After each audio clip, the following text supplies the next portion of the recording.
para pemilik waktu luang, selamat datang. Apa kabar kalian semua? Mudah-mudahan sehat selalu ya. Di video kali ini, kita akan melanjutkan kembali alur cerita drama Korea yang berjudul Mr. Queen, episode ketiga. Di episode lalu, Jang Bong-hwan yang mendiami tubuh Ratu Kim So-young berhasil menyelinap keluar istana dan pergi ke rumah bordil untuk bersenang-senang. Namun saat sedang mabuk, sialnya, ia malah masuk ke sebuah ruangan di mana terdapat Raja Cheoljong beserta anak buahnya yang sedang menyusun rencana untuk mengusut dugaan korupsi klan Andong Kim. Dikira rencananya didengar oleh Kim So-young yang sedang kelayangan, Cheoljong pun lantas mencegatnya yang sedang dalam perjalanan pulang ke istana dan berniat untuk menghabisinya. Bagaimanakah nasib Jang Bong-hwan ini? Apakah Cheoljong benar-benar akan menghabisi Ratu Kim So-young yang adalah istrinya? Jawabannya ada di video ini ya. Namun sebelumnya, jangan lupa klik subscribe, like, komen, dan nyalakan notifikasi loncengnya ya, supaya bisa dapat update drakor dan film dari channel ini. Dan buat yang sudah subscribe channel ini, terima kasih banyak ya. Dukungan kalian menjadi semangat bagi kami untuk mengembangkan channel ini. Langsung aja kita bahas drakornya, check it out. Sambil menghunuskan pedangnya, Cheoljong pun memperhatikan sikap Kim So-young yang kini nyawanya tengah berada di tangannya. Cheoljong berpikir jika Kim So-young mendengar banyak informasi, pastinya ia akan ketakutan dan memohon pengampunan. Dan jika benar Kim So-young melakukan itu, maka Cheoljong akan langsung menghabisinya. Namun Kim So-young merespon sebaliknya. Ia yang sedang dalam pengaruh miras malah balik mengancam Cheoljong. Jika berani membunuhnya, maka Cheoljong akan menyesal seumur hidup. Kim So-young pun menyerahkan semua harta benda yang ia miliki pada Cheoljong. Ya kali, dikira Cheoljong ini perampok ya. Cheoljong yang tidak mau terkecoh pun kembali mengancam. Kim So-young dengan asal-asalan pun menyebutkan jika dirinya adalah anggota pasukan khusus. Cheoljong pun bengong karena dikira Kim So-young akan mengaku sebagai ratu di saat nyawanya sedang terancam begini. Kim So-young pun meracau dan mengatakan walaupun cuma seorang koki militer pasukan khusus, tapi ia bisa membunuh hantu dengan pisau dapur. Dan kembali dengan gaya berantem yang asal-asalan, Kim So-young pun balik mengancam Cheoljong. Tiba-tiba saja ada sebuah pedang melayang dan membuat masker penutup wajah Cheoljong terlepas. Kim So-young pun menatap Cheoljong, namun sang raja buru-buru menutupi wajahnya. Ya, ternyata pedang terbang itu milik Kim Byong-in. Ia pun lantas melawan Cheoljong yang berusaha menutupi wajahnya agar identitasnya tidak terbongkar. Dan beruntungnya Cheoljong, teman-temannya datang membantu hingga ia pun akhirnya bisa melarikan diri. Namun Kim Byong-in berhasil mendapatkan kain penutup wajahnya yang akan ia jadikan petunjuk. Ia pun bertekad untuk menemukan identitas penyerang Kim So-young, orang yang dicintainya itu. Kim Byong-in pun lantas membawa Kim So-young yang udah teler parah untuk kembali ke istana dan meminta Dayang Hong-yeon untuk merawatnya. Kim Byong-in pun teringat, satu hari sebelum hari pernikahan, ia menemukan Kim So-young tengah bersembunyi sambil menangis di bawah guyuran hujan. Ia pun curhat pada Kim Byong-in, baginya menjadi ratu adalah impiannya sejak kecil, yang mana esok akan terwujud. Namun saat ini ia malah menginginkan sebaliknya. Ia merasa ketakutan dan tidak ingin menjadi ratu. Kim Byong-in pun menguatkannya sambil menyatakan perasaannya pada Kim So-young. Terakhir, ia pun mencium calon ratu itu. Di tempat lain, Cheoljong pun lantas berpikir dan berdiskusi dengan Pangeran Yongpyong tentang sikap aneh Kim So-young yang seolah tidak curiga sama sekali dengan penyerangan tadi. Yang mana normalnya, sang ratu harusnya ngeh kalau ia diserang karena sudah menguping rencana orang-orang dari klan Pung Yang-jo. Cheoljong pun berjanji jika benar sang ratu mendengar rencana mereka dan berpura-pura tidak tahu, maka Cheoljong yang akan menghabisi Kim So-young dengan tangannya sendiri. Paginya, Jang Bong-hwan yang masih sakit kepala mengetahui dari Dayang Hong-yeon jika ia bisa kembali ke istana karena dibantu oleh sang sepupu, yaitu Kim Byong-in. Jang Bong-hwan pun kembali menggerutu karena di zaman itu tidak ada ramyeon dan obat pengar. Teringat dirinya adalah seorang ratu yang bisa memerintahkan segalanya, ia pun merequest untuk dibuatkan ramyeon ke dapur kerajaan. Sang kepala koki kerajaan yang berkumis baplang pun terheran-heran dengan permintaan sang ratu. Namun, ia pun membuatkan makanan yang diminta itu. Dan hasilnya, Jang Bong-hwan pun menolak untuk memakannya. Percobaan kedua, ketiga, dan keempat pun kembali gagal hingga sang koki kerajaan pun frustasi. Sama-sama kesal, Jang Bong-hwan pun akhirnya turun tangan dan memasak sendiri, yang mana membuat para pelayan dapur kerajaan terheran-heran. Tumben seorang ratu mau masak ke dapur sendiri.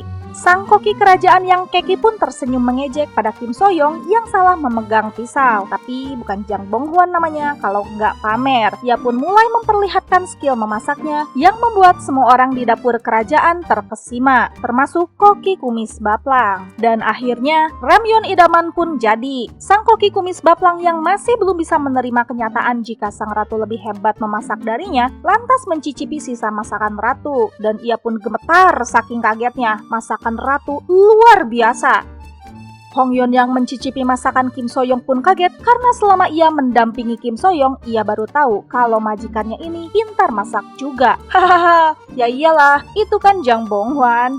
Saat sedang makan enak, tiba-tiba saja Cheol-jong datang, yang mana kedatangannya untuk memastikan apakah Kim So-young ingat kejadian saat ia menguping semalam. Tapi Kim So-young malah berpikir, mungkinkah sang raja mengetahui kalau ia semalam kabur keluar istana? Ya intinya, pasutri ini malah saling curiga. Cheol-jong pun bertanya, apakah semalam Kim So-young minum-minum? Sang ratu pun berbohong dan berkata tidak. Cheol-jong pun mendekati untuk memastikan, tapi Kim So-young malah berpikir Cheol-jong sedang mengajaknya lomba saling menatap. Ia pun lantas bersendawa dan mengeluarkan aroma yang bisa membuat nyamuk-nyamuk mati seketika.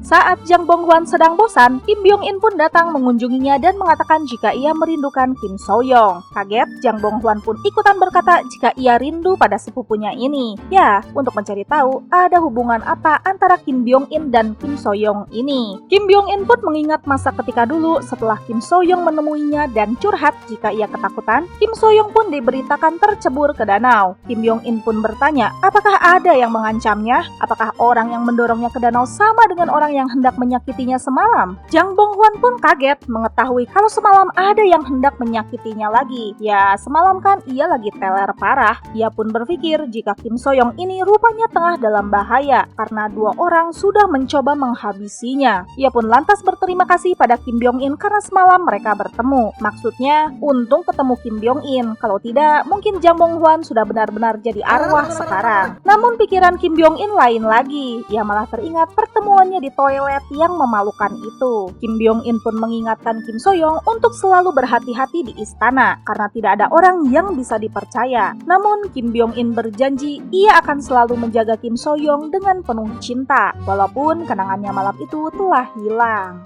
Di dapur istana, Jang Bong-hwan pun berpikir jika ia terlalu lama tinggal di zaman ini bisa membahayakan nyawanya. Ia harus cepat-cepat merayu Ibu Suri Agung Sunwon agar mengizinkan untuk mengisi danau dengan air. Ide cemerlang pun datang, ia akan merayu Ibu Suri Agung Sunwon yang dikenal susah makan dengan masakannya yang amazing. Namun sang koki kerajaan yang dengki pun memberikan syarat, Kim So-young harus bisa mengalahkannya dalam segi memasak jika ingin menguasai dapur kerajaan itu. Tantangan pun diterima dan tentu saja Jang Bong-hwan lah pemenangnya. Tidak terima, koki kerajaan pun marah, tapi karena takut, ia menunjukkan kemarahannya pada seorang dayang kecil. Saat sedang asik-asiknya di dapur, Hongyeon pun mengabarkan jika Cheol-jong mengunjungi kamar Kim So-young. Di sana, Cheol-jong mencoba memancing ingatan Kim So-young tentang kejadian semalam, namun Cheol-jong tidak mendapatkan clue apapun. Cheol-jong pun memutuskan untuk menginap saja. Jang Bong-hwan yang kesal pun jadi nggak bisa tidur. Begitupun Cheol-jong.